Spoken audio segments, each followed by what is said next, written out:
ketika muncul pansus di DPR, dan di berita saya lihat, kok Gus Yakut berat banget datang ke pansus itu.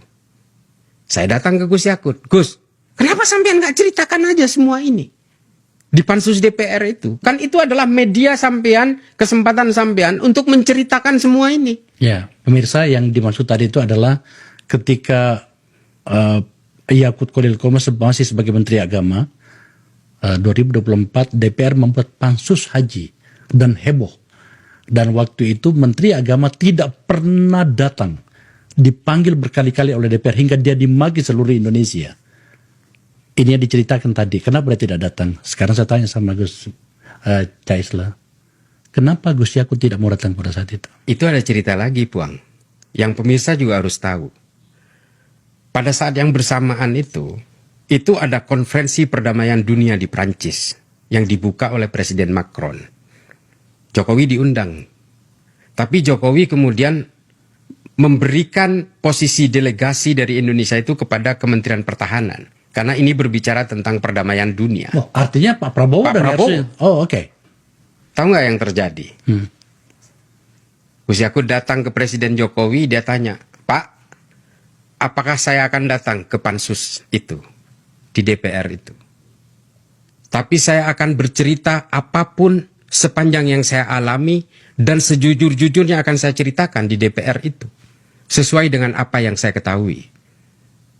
Lalu kemudian Jokowi membuat surat reposisi dari Prabowo dipindah kepada Gus Yakut selaku Menteri Agama untuk mengikuti konferensi perdamaian dunia itu dengan Macron di Prancis. Kenapa seperti itu? Ya supaya Gus Yakut tidak datang ke pansus. Itu perintah Jokowi. Kenapa dia dilarang ke sana? Nobody knows. Gus Yakut juga nggak tahu apa alasannya. Ntar dulu. Ini nafas saya harus saya bangun ini. Ini serius ya? Serius? Bisa dikonfirmasi juga ke Gus Yakut tuh. Karena Gus Yakut bercerita ke saya. Dan saya tanya, kalau saya Gus, saya memilih datang untuk menceritakan kepada parlemen. Karena saya tahu inisiasi dari pansus itu salah satunya datang dari Muhaimin Iskandar. Ya kita tahulah konfigurasi politik antara Muhaimin di PKB dan Gus Yakut yang kemudian tidak menjadi PKB ini kan juga bukan sesuatu yang sederhana. Sehingga kalau saya jadi Gus Yakut, saya bilang, kalau saya jadi sampean, saya datang dong ke pansus. Saya hadapi, saya ceritakan. Itu kesempatan untuk memberikan gambaran secara detail kenapa sampean memilih 50-50. Karena ini berita di luaran udah berkembang liar nih. Dimanfaatkan, digoreng oleh buzzer-buzzer dan seterusnya ketika itu. Sehingga Gus Yakut bilang ke saya udah tanya ke teman-teman DPR katanya. Kalau saya tidak datang ke pansus, lawan saya dua. Pansus dan presiden. Kalau saya datang, maka saya akan bermusuhan dengan presiden. Akhirnya saya memilih daripada saya bermusuhan dengan presiden, saya memilih untuk mengikuti arahan presiden berangkat ke Prancis. Presiden Jokowi maksudnya? Jokowi.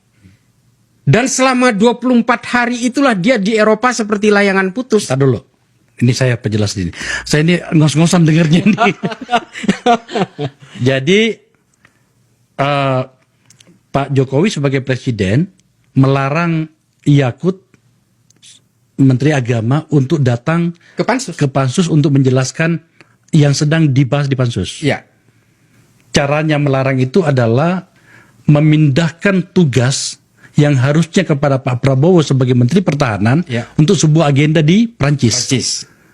Diserahkan kepada Menteri Agama. Yang notabene sebenarnya itu bukan tupoksinya. Bukan tupoksinya.